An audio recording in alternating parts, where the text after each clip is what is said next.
Hi everyone. We are talking about a specific topic that is really a huge part of the college experience in the US. Most competitive schools in the US and states, private and state schools as well, are really putting emphasis on the on professional sports or in general playing sports during college. So there are a lot of students that particularly choose USA as a study destination because of this section, because of this opportunity for sports scholarship, but in general to be able to play the sport that you are training at the moment on a professional level. And basically to compete on a global scale is something that is attractive to many students. So sports scholarship are particular type of scholarships that US universities offer to students, athletes, who play a particular sport during their college experience as well. So let's start, Stoyan, with your introduction. So really briefly, tell us who you are. Tell us a bit your high school experience, because it's not that common, right? And tell us a bit about your application experience last year. Sure. So hello, everyone. My name is Sojan Lisichkov.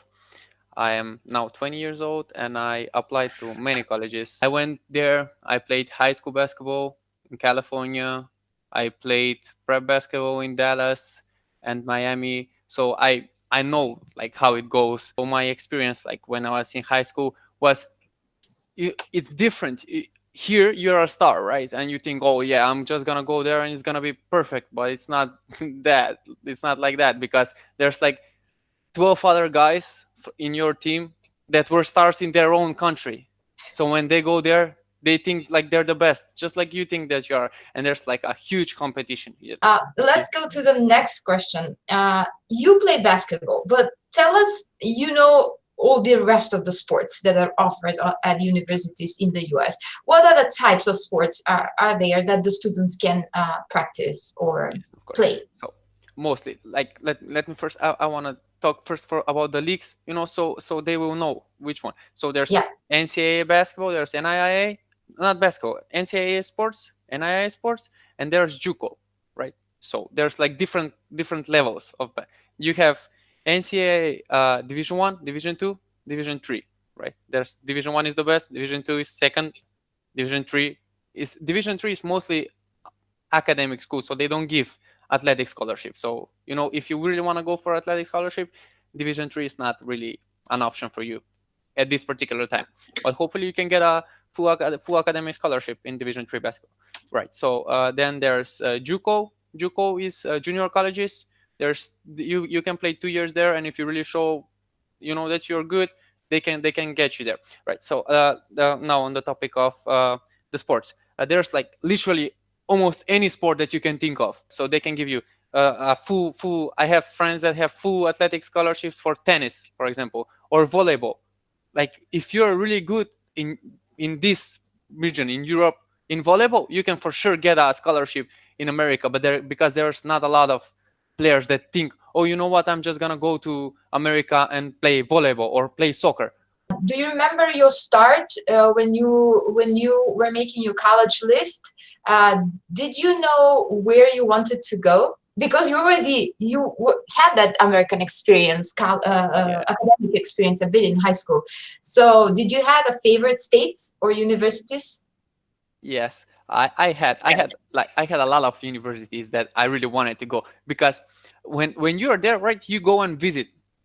I was in Los Angeles, I went and visit UCLA. I was in Texas, I visit TCU, Texas Christian University, amazing university, amazing. And you want to go everywhere, right? So you need to make you need to make a list where you really want to focus on. So I made a couple of like huge universities that I really wanted to play for. So you make a choice. And the most important thing before you apply, the most important thing is you need to contact the coach, right? So say, hey coach, how are you? My name is blah blah blah, and I want to apply for apply at your university. I will hopefully get an academic scholarship, but I also want to get an athletic scholarship, and I hope that you can and I really hope that you can help me out. Right Just here, a, see just my a video, and oh, sorry. Just yeah, to interrupt a bit here. So the coach is a very important part in the whole process, the most the most important. important one. Let's start from there. How you said you contact the coach, but how can people find the coach? Yeah, sure. So you need to go on the website, and you need to Mhm. go on your university's website where you want to go. For example, I don't know, Colgate, right? Let's say Colgate. You go to Colgate. You go to Colgate Athletics, and then Mhm. there's a section where it says men's basketball. You go there and you go to the roster, and there will be the coach's name where you can click it and you can get their email or their phone number. If you're in the US, it's much easier because on the phone they can answer you. On emails, they don't really answer, but don't get discouraged because if you send, I don't know, what I used to do, I sent emails to all of the Division 1 colleges, every single one of them from every division. I made the time, I made the effort to contact all of them, right? And it's really easier if you send the emails right before you begin the 4th year in high school. It's much easier because they will have time to see you. You will have you can text them back, say, hey coach, just to let you know I had a great game, here's the highlights, because you have time to do that. But if you contact them really late, their roster might be filled and stuff like that. So don't just get discouraged. Just email as many coaches that you think is better for you, the universities that you really want to, and hopefully they will answer. You'll get a full athletic scholarship, and life will be good after that. So wait, this is a very important part, I think. So timing is very, very important in Yes. this process. Like it's not different for sports scholarship. So you said you contact the coach before you start for the year, but Yes. that's like 7 or 8 months, right before you start. So when first question, when is the best time? Madness is in March, right? Yes. So March is not a good month. So when do you send those emails? And before you send the emails, you have to do the research, right? You just Yeah. cannot just send an email saying, hey, I play tennis and I want to go to your school, but you have to be aware of their Roster. tennis team, right? And sport and how it is organized and how they play and how they compete and Yes. who Yes. is there and who is applying. Do you recommend also connecting students who are already there? Of course, yes. They can really help you out because they really know how everything goes, right? And even if it's not like for example, you want to go for soccer, right? And the guy that you contact, he's not a soccer player, but he still knows how everything goes because he is there. He knows when they practice. He knows everything about that. So any college, any student at that university can really help you out. It doesn't matter if it's not like a player. So Okay. that's the first thing. The second thing that you mentioned that's really important. You need to do your research on their roster. For example, you are, I don't know. I play basketball, so I'll talk about basketball. But it's for every sport, right? Uh, I'm a guard, right? So I need to make sure that there are guards that are gonna leave that college next year, right? So if you see 3-point guards that are seniors, that means there are gonna be 3 open spots for a guard the next year. So you need to make sure that you're aware of that, and you need to say to the coach, hey coach, like I know your guards are gonna leave, and I really think that I can fit in that profile. And if you really want to go to that college, like you really want to make a good impression to the coach, you need to watch a couple of games and say, hey coach, I really think that I can really help you out because at that time the guard made a mistake, and I can show you a clip where I do a better job than him. So, and timing, do you recommend students start contacting coaches in January, let's say, the year when they're play, or even earlier than that? Earlier, it doesn't like when even if you're like, I don't know, a junior right now, you Mhm. can contact them and say, hey coach, I'm gonna be free, not next year but the year after, right? you, Whenever, because colleges, I had a kid in my school that was 5th grade, right? And he had a full athletic scholarship to UCLA, and he was 5th grade. So colleges make like their teams, they make them like 10 years in advance, right? If you're really good, they will find you, and they have an advantage because they're Americans, right? But Yes. that doesn't mean that we cannot take advantage of the early planning on their teams, because we can still, even like junior, sophomore, senior, whenever you are, like, right now is the best time to contact them. And with that email, just to finish this part of the conversation, do you recommend that students send videos, training sessions, maybe a recommendation from their own coach in the country where they are at the moment? What other things do you recommend the students send when they contact universities? Of course. So first of all, you need to give them the basics. Hello, coach. Hope you're doing well. Like that is the most important one. You need to be a man in front of being a basketball player, right? So you need to be polite and everything. The second thing that you need to do is give them like information about yourself. What's your height? What's your weight? What do you play? uh, what's your strengths? What's your weaknesses? What do you work on the most? You need to tell them everything, and you need to show them that you can fit in their system, because every coach has a different system, right? Someone plays, I don't know, fast, someone plays slow, someone plays smart, someone plays, just run and gun. And you need to tell them that you can fit in their system. So that's really important. And at the end of the video, you can just write, um, uh, here are some of my videos, how I practice and how I play. Hope you have the time to watch them. If you need anything else, please do let me know. Perfect. Best and your name, because if you just send them, you can send them the recommendation too. If you have your coach write it, and it needs to be really like the coaches know when someone is true or not. Like if your coach lies, they will just know, They and will they know. can just see. Sure. Yeah, they can just see from your game. So True. just And honesty. don't lie. Yeah. Yeah, honesty is like really important here. Very important. True. All throughout the application. Great. So just to make clear for people who might join a bit later, we are talking about sports scholarship, and it's particular type of scholarship that students receive when they play professionally a sport at a U.S. college or university. But they are just a regular college student when they go and study in the US. Let's make that clear. So when you go and apply and you get that scholarship, student scholarship, you are still a college student taking classes, right? And attending classes, taking majors. You have to do that part as well. And I think that's something that we also need to discuss. But that balance, right, between doing sports or playing professionally at college and then taking classes and being good at that as well, because those two are very important. Johan asks, are you studying in the US at the moment? Stoyan is here. Hopefully, Yeah. he'll be going in the fall. We'll see how that goes. But we I can got cover that. Yeah, I got Yeah. admitted to the University of Arizona, right? So great school, Division 1, perfect. Like everything fits. So we will see how it goes. But let's I don't know. I want to be open to everything, right? So I'm just waiting for another options and see where I can see myself best after 10 years, not right now, because right now, great, Arizona is great, but will I play?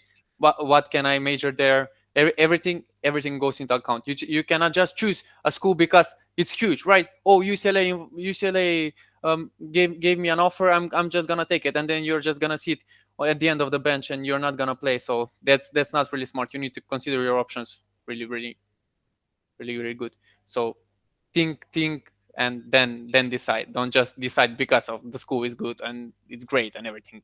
It depends if you're gonna play and everything else. So. And I must say, last year you prepared really well for the application process. You considered majors as well. So as you say, you're not only considering their sports offerings, but also the academic setting for you is important. Why is that the case? Just to clarify for people who want to apply. Course. Because when you finish college basketball, you might not go pro, right? But you still, with your sport, the thing that you love, you got a full ride scholarship to one of the best education programs in the world, right? You cannot get like any better university than in America. You cannot. So with the thing that you love, you're gonna get a degree that's gonna serve you for a lifetime. You're gonna have a degree that you're gonna get a good job in. You might even open a business from. You're gonna learn a lot of things, because sports is great, but you cannot play it forever, and that is really really important. And the next thing that I want to say is also, even if you are a really good player, right? You must be NCAA eligible for your grades. So if your grades are not good, you're not able to play. We can see tons. Like I had in my school, like incredible players, incredible. They could not go to Division 1 because their grades were bad.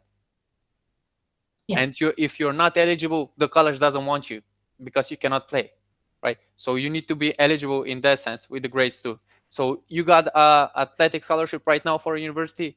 Your grades are below 2.3.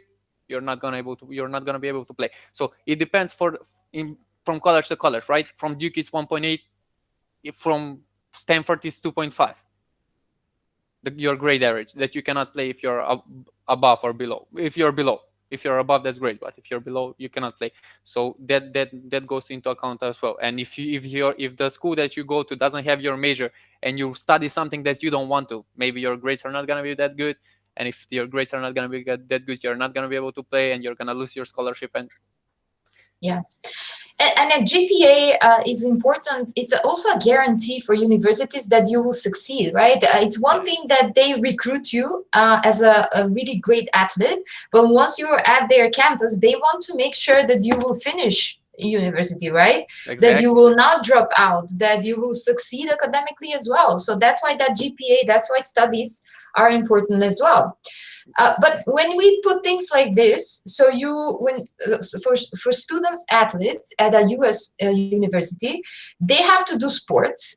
We'll talk a bit what that means, trainings and meals, etc. And they have to do academic work as well. That sounds a lot, but are there any advantages to being a student athlete? What do you think? They are. First of all, of course they are, because professors will be more tolerant to you than the other students. But you cannot take that for granted. You cannot say, oh, I'm not feeling good, I'm just not gonna do my homework. You cannot do that. They will wait for you, for example, two more days because you had a game in Arizona and your college is in Maryland, for example. They will have, you will have that benefit, but you still need to do work. If you don't do work, they will just fail you, and then you cannot play. And that is really like the worst option that you wanna do. So there are benefits like better housing because you're gonna be with the basketball players, better food because they are gonna cook food for you. But anything else, yeah, it's pretty much like a normal student. You're pretty much like you need to go to classes like everybody else. The only thing that you do, you practice more, and you eat healthier, and you live in a better dorm. So which is great, right? Yeah, to of start course. with. I mean, yeah, pretty good advantages. Pretty good. Yeah. Tell us more about the training. Sure. So how it looks like to be a student athlete. Yeah, that is the hard part. That is the hard part because you need to wake up at 5, do your morning stretch, go to practice. They're gonna practice 2 hours, for example. Go take a shower, breakfast, then go straight to class. Then after class, you have 2 hours break. You're gonna go to the gym, lift weights. Then after that, you're gonna go to another class. Then after that class, you're gonna have a team practice.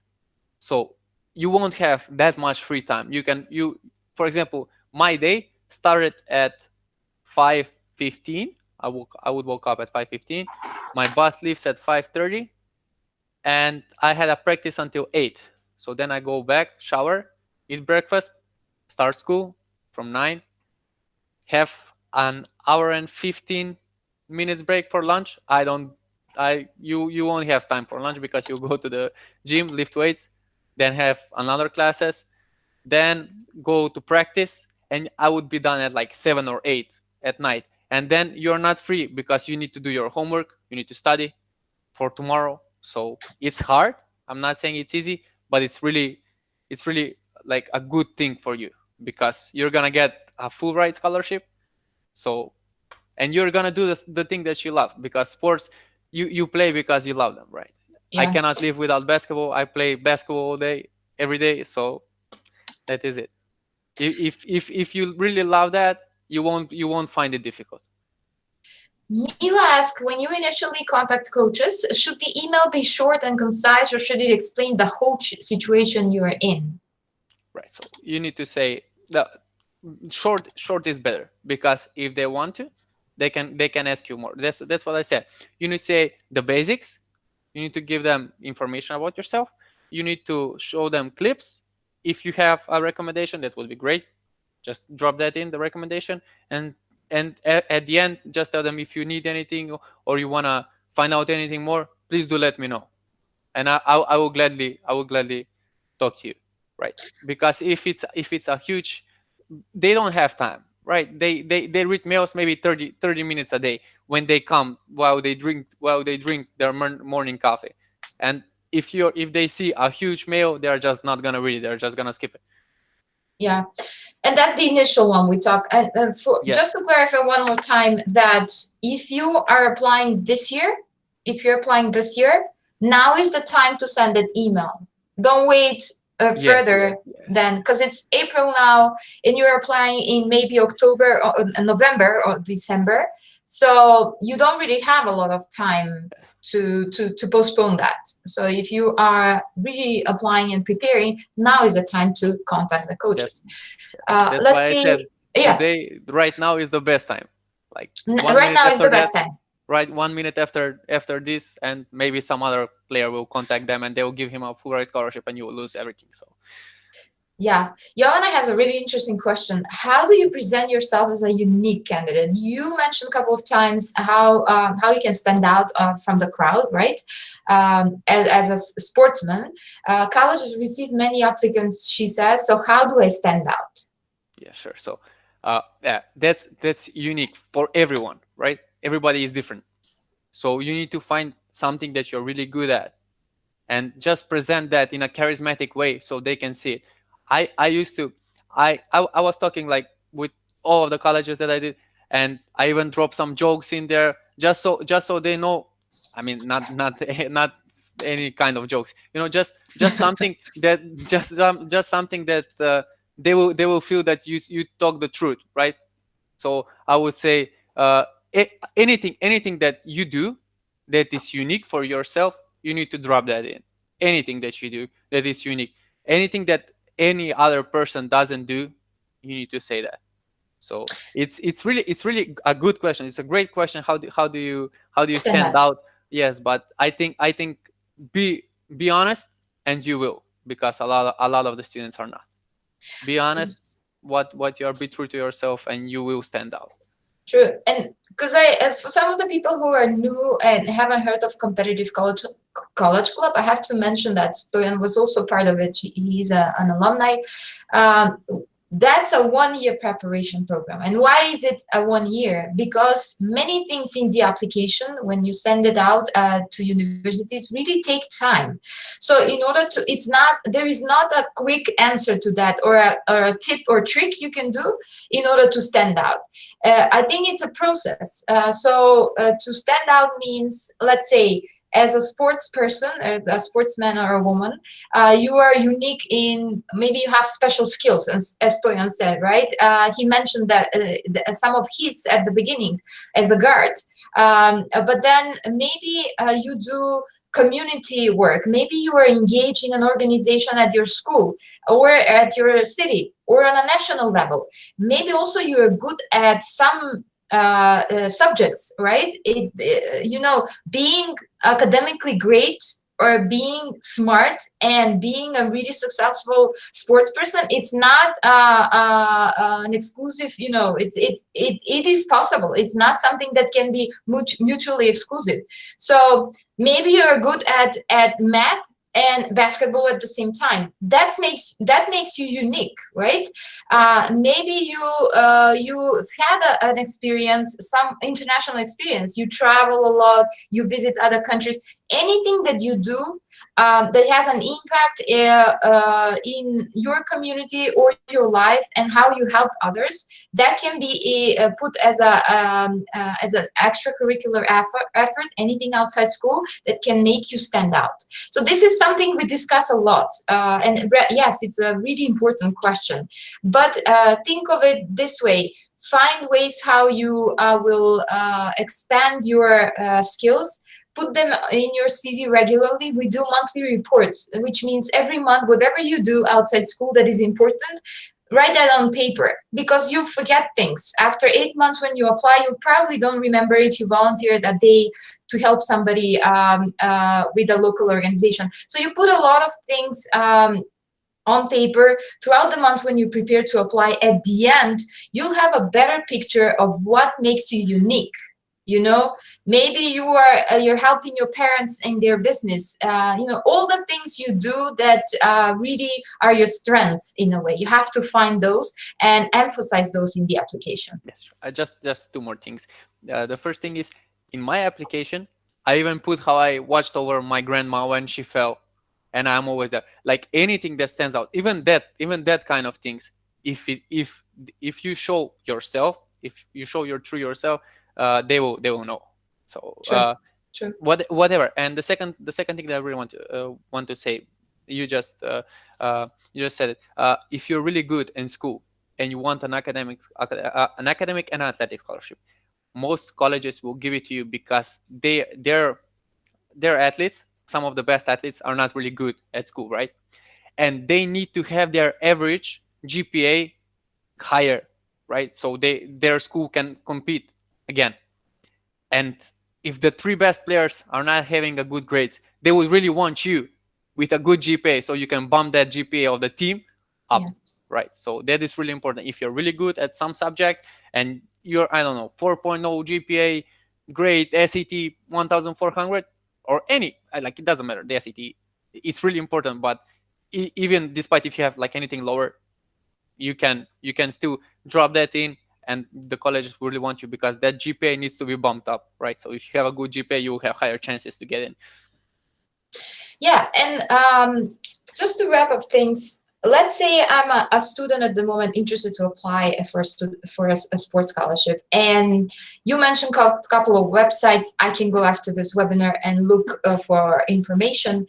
But are there any schools, universities that you recommend? Because I know this was super helpful for students who just start with this process, just to have a couple of names out there, to start this research process, because it's the longest part that we work on during the application process, especially in CCC, right? The research is not looking into websites for a week and that's it. You have to spend a lot of time looking into their information and putting down information, making a table of universities. So when the time comes, which is November or December, you have a really good list that you're confident that when you apply there, you have a good chances of being admitted.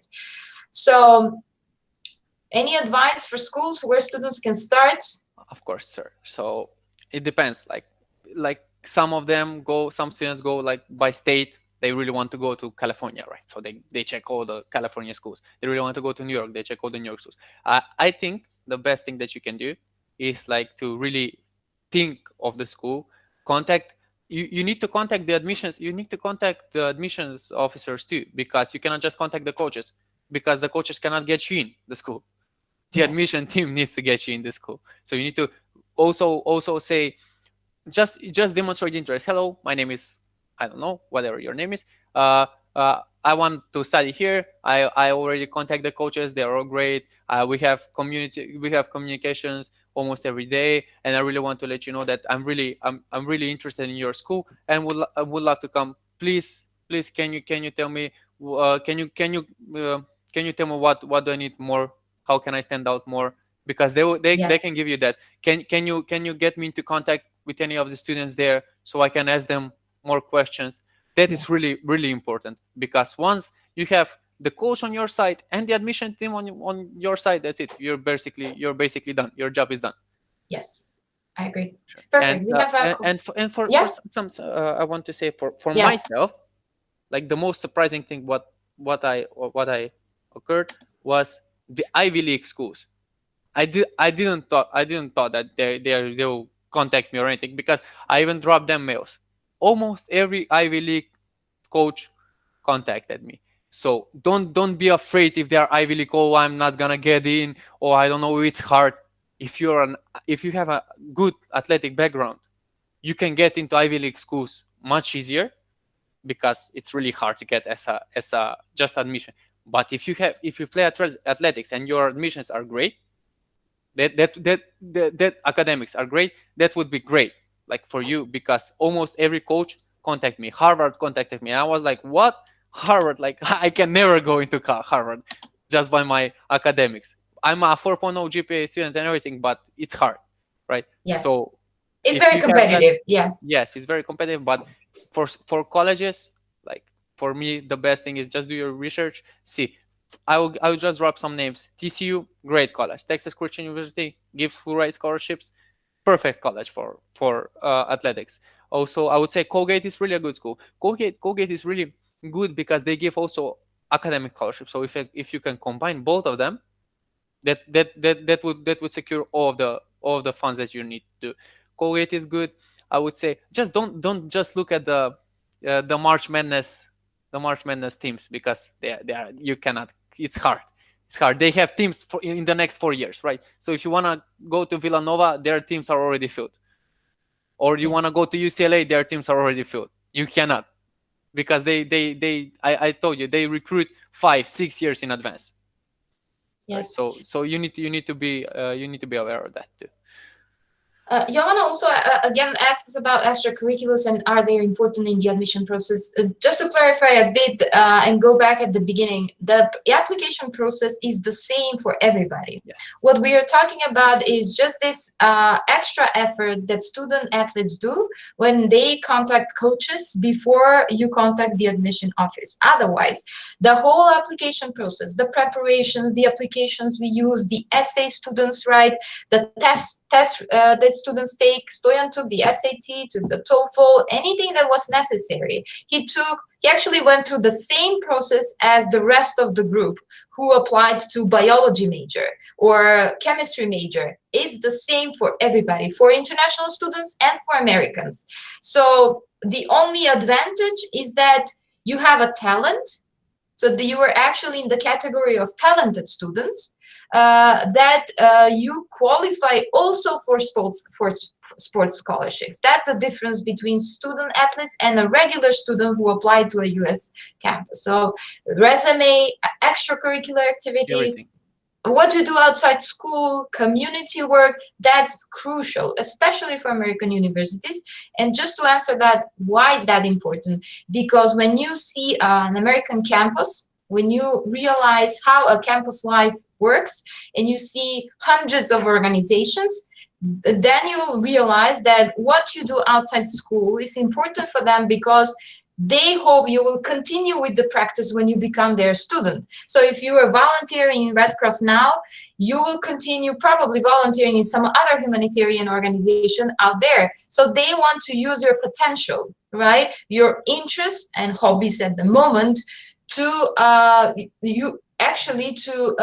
use the whole potential you have, and then you to be able to thrive at their university and be successful student. That's the goal. That's the part. I wanted to talk to you about one more thing. It's called a walk-on. I don't know if you know this, but walk-on is a person who gets admitted to the university to go there, right? So for example, I'm admitted to go to University of Arizona, right? And I have never contacted the coach, or the coach never saw me, right? But you get admitted to go to that university. You go to that university, you still have chance to play. You just need to go on that walk-on team practice, and show out. If you show out, you're gonna get to the team. So even if you don't get any athletic scholarships, just don't get discouraged. If you had an academic scholarship, just take it, go as a walk-on, try your luck. And if it works for you, great, because you will still be a student athlete, even though you don't have athletic scholarship. Thank you, Stoyan, for doing this wonderful session for us, and for giving so many valuable information to the students who are interested in applying for sports scholarship. Good luck to you. Best of luck. because you are so talented and you're so positive in the whole approach. You really deserve the best, and I hope that will be the case eventually. And yes, and we'll stay in touch. Thanks Thank you. everyone for participating. Yeah, thank you for listening. And if you have any questions, literally, I'm always here to help. Anything that you know, even about schools, I can still give you some good, just anything that you need. Just show me your tape. I can just contact some coaches because I still have some connections there because I already played there and I know some coaches and everything. So just please feel free to contact me about anything. Okay, so you have the connections. Yes. Sort of, Okay. kind of. Thanks everyone. Have a wonderful day. Thank you. Bye-bye. Goodbye.